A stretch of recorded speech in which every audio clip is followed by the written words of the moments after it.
We provide you the platform to turn your dreams into reality. Give wings to your aspirations with KR Mangalam University.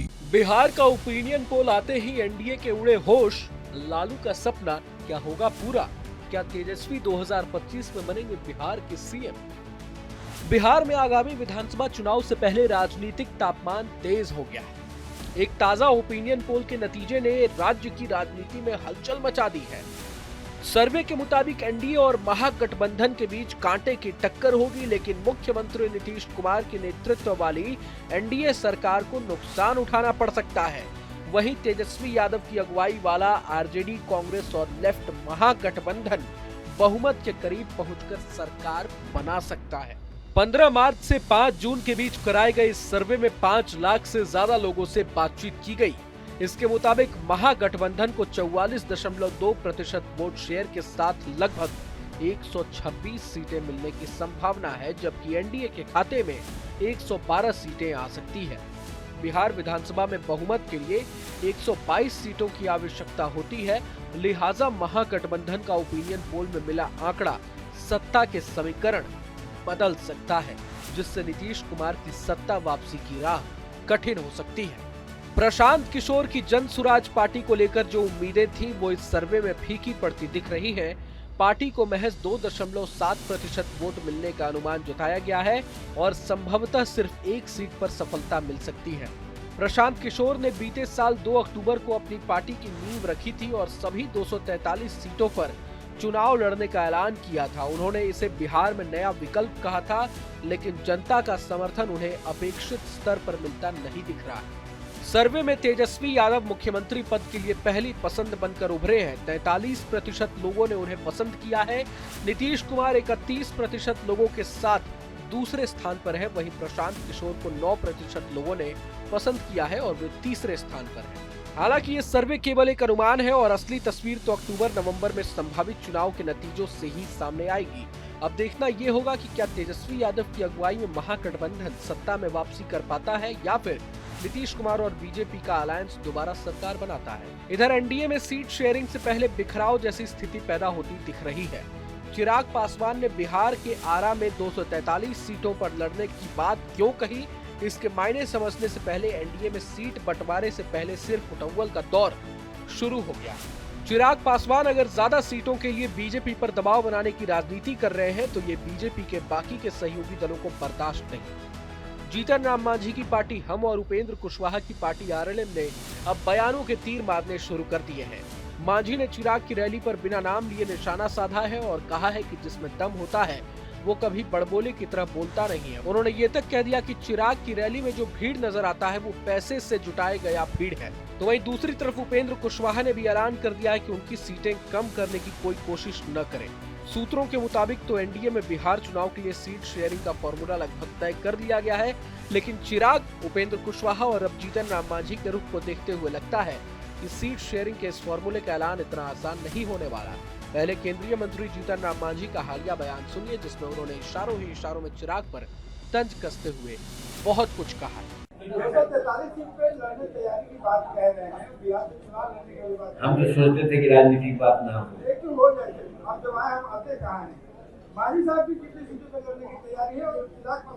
देखिए, जो अपने को ताकतवर समझते हैं वो दुनिया को दिखाने के लिए वो कुछ बोलते हैं, लेकिन जो ताकतवर होता है कुछ नहीं बोलता है। वो समय पर आने पर वो अपना वो काम कर देता है। तो इसी प्रकार से जहाँ तक हमारा हिंदुस्तानी अवाम मोर्चा सेकुलर का सवाल है, हम जनमानस में, हम जहानाबाद में, गया में, गांधी मैदान, पटना में, जमालपुर में, दुनिया में दिखला दिया है ताकत कि लाखों लाख लोग आते हैं बिना पैसा, बिना कोई अपने से कोई मैनेज करते हैं। हमको तो ऐसा पता चला है कि 10-20 कार रहता है, 20 कार में 10 कार या 12 कार रहता है एक जगह में, और 10 कार और आगे चला जाता है दूसरा पोस्ट में। यहाँ पर जिंदाबाद जिंदाबाद जिंदाबाद होता है, लगता है बहुत है। फिर वो आगे बढ़ते हैं तो ई जो है फर्स्ट वाला वो चल जाता है 3rd पॉइंट पर, और 2nd पॉइंट पर जिंदाबाद जिंदाबाद। और सा हम लोग नहीं करते हैं, भरोसा हम लोग नहीं करते हैं। समय आएगा तो हम लोग दिखला देंगे कि जनता का क्या हम लोग का समर्थन है। और हम लोग अनुशासित पार्टी है, हम अनुशासन में रहना चाहते हैं। हम अभी कहा एक जगह कि 2024 के चुनाव में कहा गया था जीतन मांझी को कि मांझी जी 2 लोकसभा का सीट और 1 राज्यसभा का सीट आपको देंगे, इसको पत्थर का लकीर मान लीजिए। यही भरसक था। अब मिला क्या, आप लोग सामने देखे होंगे, 1 सीट। हम चुप रहे, कुछ नहीं बोले। मेरा कहने का मतलब हम अनुशासन में हम चाहते हैं कि एनडीए की सरकार बनी रहे, नीतीश कुमार और एनडीए की जोड़ी है बनी रहे, ताकि बिहार और भारत के विकास हो। कोई देश चमका करके दूसरों को प्रभाव में ला करके ये करना चाहते हैं कि हम इतना मजबूत हैं, कोई ज़्यादा सीट चाहिए तो उनको मुबारक हो, हम वो नहीं चाहते हैं। हम तैयारी अपना सब जगह कर किया है, हमारा तैयारी है। आप देख रहे हैं कि हर जगह हमने बैठक का नाम जोड़े, तो हम लोग वहाँ तैयारी किया है ना, तो उसमें कहीं लड़ेंगे, कहीं लड़ाएंगे। एनडीए को वोट ज़्यादा मिले, एनडीए की सीट ज़्यादा मिले, मेरा प्रयास यही होगा। हम उन लोगों से नहीं हैं कि हम चुनाव जब लड़े वहाँ इमामगंज डोरिया में तो कुछ लोग जाने शुरू कर गए। हम उसमें से नहीं हैं। हम सीधे जाएंगे कि एनडीए को वोट दीजिए और जिताइए एनडीए को। तो भाई इधर की राजनीति हम लोग नहीं जानते, हम लोग सीधा सीधे राजनीति जानते हैं। एनडीए जिंदाबाद, नीतीश कुमार जिंदाबाद। कुछ लोगों का तो कहना है कि बीजेपी खुद चिराग पर सीटों को लेकर कोई दबाव नहीं बना रही, लेकिन वो अपने बाकी के सहयोगी दलों के जरिए चिराग पर दबाव बना रही है ताकि एलजेपी ज्यादा सीटों का सपना देखना बंद कर दे। बता दें कि लोकसभा चुनाव में बीजेपी ने 17, जेडीयू ने 16, एलजेपी ने 5 और हम और राष्ट्रीय लोक मोर्चा ने 1-1 सीट पर चुनाव लड़ा था। सूत्रों के मुताबिक इस बार विधानसभा चुनाव में जेडीयू 243 में से 102 या 103 और बीजेपी 101 या 102 सीटों पर चुनाव लड़ सकती है। बाकी बची करीब 40 से 43 सीटें लोक जनशक्ति पार्टी, हिंदुस्तानी आवाम मोर्चा और राष्ट्रीय लोक मोर्चा को दी जाएंगी। इसमें बड़ा हिस्सा एलजेपी का होगा। इस लिहाज से एलजेपी को करीब 25 से 28 सीटें मिल सकती हैं, जबकि हम को 6 से 7 और राष्ट्रीय लोक मोर्चा को 4 से 5 सीटें दी जा सकती हैं। अब चिराग 25 से 28 में मानने वाले नहीं है, उनकी नजर मिनिमम 30 से 35 सीटों पर है।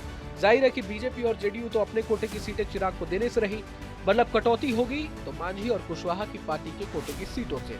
यही वजह है कि मांझी और कुशवाहा दोनों ने बीजेपी पर अभी से ही दबाव बनाना शुरू कर दिया है कि वे कॉम्प्रोमाइज कतई नहीं करेंगे। हालांकि मांझी ने चिराग पर तंज कसा तो एलजेपी रामविलास के सांसद राजेश वर्मा ने उन्हें खूब सुनाया है। सुनिए।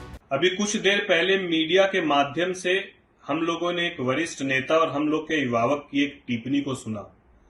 विगत 2 दिन पहले शाहाबाद में हमारे राष्ट्र अध्यक्ष आदरणीय चिराग पासवान जी की एक ऐतिहासिक रैली को पूरे बिहार के लोगों ने देखा और जिस तरीके से पूरे शाहाबाद के जितने भी हमारे पार्टी के मजबूत कार्यकर्ता हैं, पदाधिकारी हैं और हमारे नेता चिराग पासवान जी के प्रति अपनी आस्था रखते हैं और बदलते हुए बिहार की मजबूती के साथ कल्पना करते हैं, ऐसे तमाम युवा साथी और पार्टी के कार्यकर्ताओं ने वहां पर एकजुटता दिखाकर एक ऐतिहासिक रैली को सफल बनाने का काम किया। दुख तब होता है जब एक वरिष्ठ जनप्रतिनिधि, केंद्र मंत्री और हम लोग के अभिभावक, जब उनके द्वारा उन तमाम कार्यकर्ताओं को बिकाऊ कहा जाए, उन तमाम कार्यकर्ताओं पर यह आरोप लगाया जाए कि वो पैसे पर आने वाले, बिकने वाले लोग हैं, तो ये न केवल एक पार्टी के वरिष्ठ नेता को यह शोभा देता है, बल्कि उन कार्यकर्ताओं की भावनाओं को भी कहीं ना कहीं खेद करता है, जो कड़ी धूप में अपने नेता के लिए सैकड़ों किलोमीटर चलकर वहां पर आया अपने नेता को देखने, सुनने और अपने नेता के प्रति अपनी आस्था को व्यक्त करने। ऐसी टिप्पणी का और ऐसे भाषा का इस्तेमाल करना कितना उन अभिभावकों को शोभा देता मुझे मालूम नहीं, लेकिन हम सब एक पार्टी कार्यकर्ता होने के नाते हम सब खेद व्यक्त करते हैं और ये कभी उम्मीद नहीं करते हैं एक वरिष्ठ नेता से और अभिभावक से कि वो कभी भी, ये किसी के लिए भी शोभनीय नहीं है कि कोई भी किसी भी पार्टी के कार्यकर्ताओं को बिकाऊ कहे, या इस बात को लेकर मैं तो उनको खुले मंच से कहता हूं कि मैं समझ सकता हूं कि ये पीड़ा क्यों है। आप पैसे देकर भी ऐसी भीड़ जुटाइए ना, आपको किसने रोका है? लेकिन जो पैसे देकर भी भीड़ नहीं जुटा पा रहे हैं, तो उनको इस बात की तकलीफ होना स्वाभाविक है कि कैसे एक दबा हुआ, एक वंचित, एक कमजोर वर्ग और एक संघर्षशील समाज कैसे एकजुट हो रहा है। इस बात की पीड़ा हम सब समझ सकते हैं, लेकिन मुझे लगता है ये वक्त बिहार को बदलने का है, बिहार को ताकत देने का है और सबको साथ लेकर चलने का है। इस तरह की ओछी टिप्पणी करना किसी वरिष्ठ नेता को शोभा नहीं देता है। हम लोग ये उम्मीद करते हैं और हम लोग भी इस बात का पूरा ख्याल रखना चाहते हैं कि हम लोग भी अपने स्तर से कभी इस तरह की ना ओछी हरकतों को करें और ना हम लोग ये उम्मीद करते हैं कि कोई अभिभावक इस तरह की ओछी हरकत पार्टी के कार्यकर्ताओं के बारे में या इस तरह की टिप्पणी पार्टी के कार्यकर्ताओं को लेकर कहे। ये बिल्कुल शोभा नहीं देता है। अब एनडीए में यह बयानबाजी का दौर क्या घमासान का रूप लेगा ये तो अभी नहीं कहा जा सकता, लेकिन चिराग पासवान के विजन की बात की जाए तो जानकारों का मानना है कि उनकी नजर 2025 में डिप्टी सीएम और 2030 तक सीएम बनने की है। अब चिराग इस मिशन में कैसे सफल होंगे ये जान लीजिए। चिराग पासवान एक तेज तर्रार नेता है और उनमें जो राजनीतिक सूझबूझ है वो उन्हें अपने पिता रामविलास पासवान से विरासत में मिली है।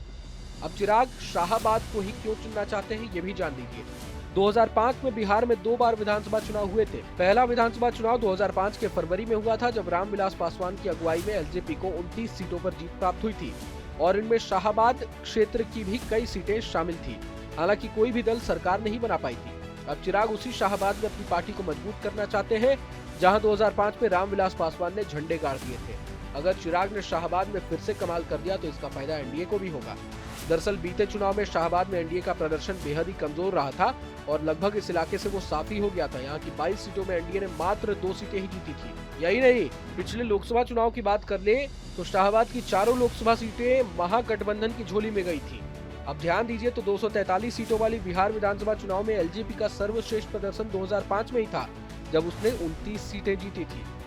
इसीलिए चिराग का फोकस शाहाबाद इलाके पर है, क्योंकि यही इलाका उन्हें बिहार में किंग मेकर बना सकता है। जैसा कि चर्चाएं चल रही हैं कि एनडीए में सीट बंटवारे के तहत चिराग की पार्टी को 28 से 30 सीटें मिल सकती हैं। ऐसे में अगर चिराग 20 सीटें भी जीतने में सफल हो जाते हैं तो जाहिर है कि डिप्टी सीएम की कुर्सी पर वो अपना हक जताने से पीछे नहीं हटेंगे, अगर एनडीए की सरकार बिहार में बनती है तो। बहरहाल पूरे मसले को लेकर आप क्या कुछ सोचते हैं हमें कमेंट बॉक्स में जरूर बताएं। अगर आपको ये वीडियो पसंद आया तो लाइक करें और चैनल को जरूर सब्सक्राइब करें। जहां भक्ति है हर शब्द में, कथाओं में छुपे हैं दिव्य रहस्य और ज्योतिष देता है जीवन को दिशा। धर्म से जुड़ी हर बातों को जानने के लिए हमारे चैनल स्तुति को सब्सक्राइब करें। चैनल पर जाने के लिए इस लिंक पर क्लिक करें।